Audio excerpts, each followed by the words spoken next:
अगर आपको भी न्यूमेरिकल और डेरिवेशन को देखकर डर लगता है तो ये वीडियो सिर्फ आपके लिए है। हेलो एवरीवन, मेरा नाम छोटी है और मैं बिहार बोर्ड क्लास 12 की स्टूडेंट हूँ। तो this is day 4 of our backlog complete series, जिसमें हम लोग अपना बैकलॉग क्लियर कर रहे हैं। तो आज के वीडियो के लास्ट में जो आपके मन में न्यूमेरिकल और डेरिवेशन को लेकर जो डर है उसको मैं खत्म करने वाली हूँ। तो आप लोग आज का व्लॉग लास्ट तक जरूर देखिएगा। तो चलिए हम लोग अपने पढ़ाई को स्टार्ट करते हैं। ओ भाई साहब, देखो अभी सुबह के 8 बजे है और अभी ऐसा दिन किया है जैसे कि अब कुछ टाइम में रात हो जाएगा। ओ भाई ओ भाई, और लाइट भी काट लिया है और मेरे फ़ोन में बैटरी भी लो पूरा हुआ है। कितना आजकल मौसम बहुत ज़्यादा ख़राब हो गया है यार। देखो दिखाते हैं, रुको। देखो आम है, आम। देखो उधर भी आम है, इसमें भी आम है लेकिन थोड़ा सा आम है इसमें। देखो कितना गंदा मौसम किया हुआ है। अब बारिश आएगा, आंधी तूफान वाला। उस दिन आया था तो मेरा तो आम का पेड़ था वो भी गिर गया और बहुत सारा आम बर्बाद हो गया। उनको आम इतना ज़्यादा पसंद है, उसके बाद आम बर्बाद हो गया। हमको कितना ख़राब लगा ना। देखो फिर इधर भी आम है, फिर ये तुरई का गाछ है। और कितना गंदा यार, ऐसे क्यों होता है पता है? आजकल इतना लाइट काटता है ना मौसम ख़राब रहने की वजह से। दोपहर के टाइम सिर्फ बारिश बारिश होने लगता है, पूरा आंधी तूफान ऐसा आता है कि बहुत सारा पेड़ वगैरह गिर जाता है। जो बिजली का खंभा है वो सारा चीज़ होने लगा है। इस वजह से थोड़ा सा दिक्कत हो रहा है पढ़ाई पे भी।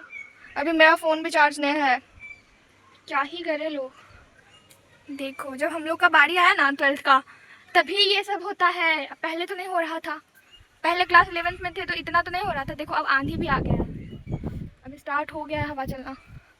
तो आज के व्लॉग की शुरुआत होती है पूरा मौसम ख़राब होने से। इतना ज़्यादा मतलब सुबह के 8 बज रहे थे और इतना ज़्यादा पूरा बादल काला हुआ था। उसके बाद पहले आंधी तूफान आया, उसके बाद बारिश आने लगा और इतना बारिश आया ना, मतलब अच्छा 2-3 घंटा बारिश हुआ। उसके बाद लाइट ही काटा हुआ था। लाइट फिर 12 बजे के करीब आया था। फिर मैंने फ़ोन चार्ज किया और लगभग 12 साढ़े 12 के बीच मैं पढ़ने के लिए बैठ गई थी।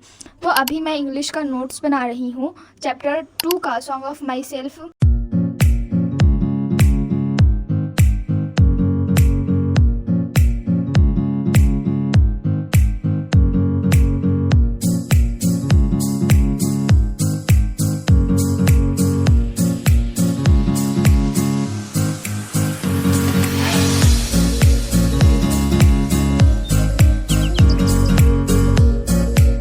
आज मैं बैकलॉग कंप्लीट सीरीज़ में सिर्फ इंग्लिश ही पढ़ रही हूँ, क्योंकि लाइट भी नहीं था और अभी क्या ही कर सकते हैं, 2-3 घंटा पढ़ना होता ही है। तो उसमें मैंने सोचा कि जो मेरा नोट्स पेंडिंग है उसी को मैं बना लेती हूँ और बन जाएगा तो अच्छा रहेगा ना। तो अभी मैं सब्जेक्टिव क्वेश्चन, शॉर्ट क्वेश्चन जो होता है उसको मैंने लिखा और अभी मैं लॉन्ग क्वेश्चन में समरी लिख रही हूँ। उसके बाद मैं एक्सप्लेनेशन लिखूँगी, बस हो गया।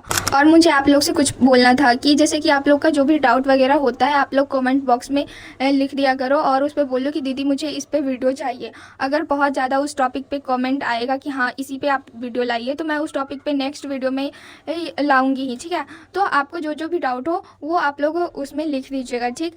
और जैसे कि अभी मैं बोल उतने अच्छे से नहीं पाती हूँ, क्योंकि जब कैमरा चालू होता है ना तो जो भी अगर वर्ड वगैरह होता है तो उसको बोलने में दिक्कत आ जाता है। मतलब कि हम बोलना कुछ और चाहते हैं, बोला कुछ और जाता है। तो धीरे धीरे करके मैं कैमरा के सामने कंफर्टेबल होना ट्राई कर रही हूँ और कुछ टाइम में मैं हो जाऊँगी तो और अच्छे से एक्सप्लेन करूँगी।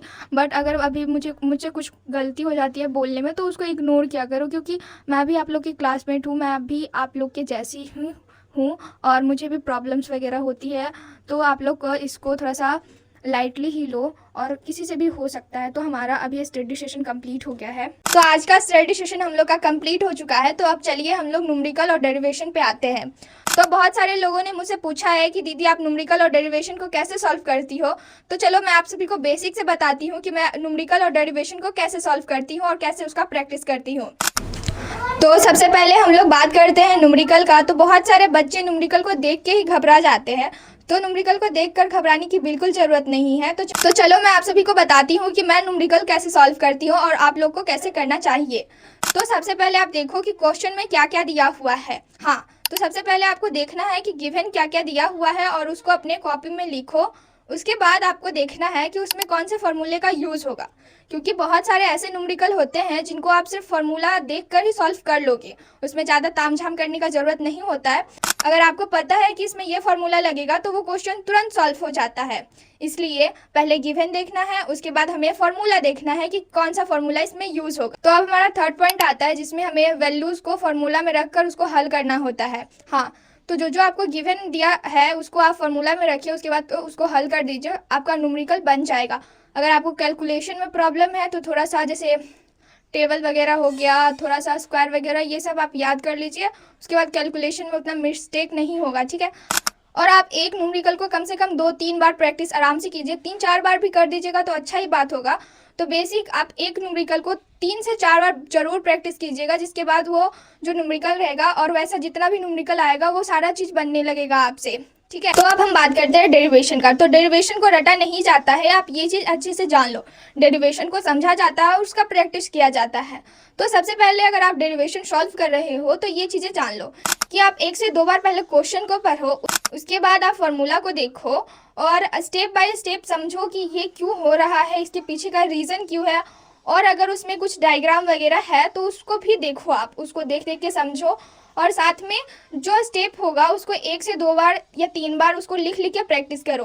डेरिवेशन को हम लोग लिख लिख के प्रैक्टिस करते हैं, जिससे वो हमें चीज़ें याद हो जाती है, समझ में आने लगती है और धीरे धीरे डेरिवेशन हो या न्यूमेरिकल प्रैक्टिस करने से वो चीज़ें हमें आसान लगती है। और स्टार्टिंग में जब मैं न्यूमेरिकल्स और डेरिवेशन को सॉल्व करती थी तो मुझे भी मुश्किल लगता था, बट जैसे जैसे मैं प्रैक्टिस कर रही हूँ वैसे वैसे वो चीज़ें मुझे आसान लगने लगी है। तो बहुत सारी चीज़ें होती हैं कि जो हमें स्टार्टिंग में तो बहुत हार्ड लगती है, लेकिन जैसे जैसे हम उसको पढ़ते जाते हैं, उसका प्रैक्टिस करते जाते हैं तो वही चीज़ें हमें आसान लगने लगती है और वो चीज़ें हमसे बनने लगती है। तो बस इसमें खेल है, तो प्रैक्टिस का खेल है। तो ये बस खेल है प्रैक्टिस का। तो आप जिस चीज़ में जितना प्रैक्टिस करते जाइएगा आप उस चीज़ में परफेक्ट बनते जाइएगा। लेकिन हाँ, ये बात तो है कि कोई भी 100% परफेक्ट नहीं होता है किसी चीज़ में, लेकिन 99 पॉइंट तो परफेक्ट हो सकता है ना। तो आप लोग अपना बेस्ट दो, अपना प्रैक्टिस पे ध्यान दो और धीरे धीरे जो भी चीज़ें हैं आपको समझ में आने लगेगी। चाहे मैं रहूं चाहे कोई और रहे, वो लोग आपको सिर्फ बता सकता है, लेकिन आपको करना तो खुद से ही पड़ेगा। तो आप लोग आज से ही न्यूमेरिकल और डेरिवेशन का प्रैक्टिस करो। तो आज के लिए बस इतना ही। तो आप कमेंट करके नेक्स्ट टॉपिक बताओ कि मैं किस पे अगला वीडियो लाऊं। और अगर आज का वीडियो आपको थोड़ा सा भी हेल्पफुल लगा हो तो आप मेरे वीडियो को लाइक कीजिए, कमेंट कीजिए और सबसे ज़्यादा तो सब्सक्राइब कीजिए भाई, सब्सक्राइब कीजिए। 10K कंप्लीट करना है हम लोग को इस मंथ में, तो जल्दी जल्दी आप मेरे चैनल को सब्सक्राइब कीजिए। और अगर आपको मेरा वीडियो अपने दोस्त लोग के साथ शेयर करना है तो आप कर दीजिए। और मिलते हैं कल एक नए वीडियो में नए टॉपिक के साथ। तब तक के लिए बाय बाय।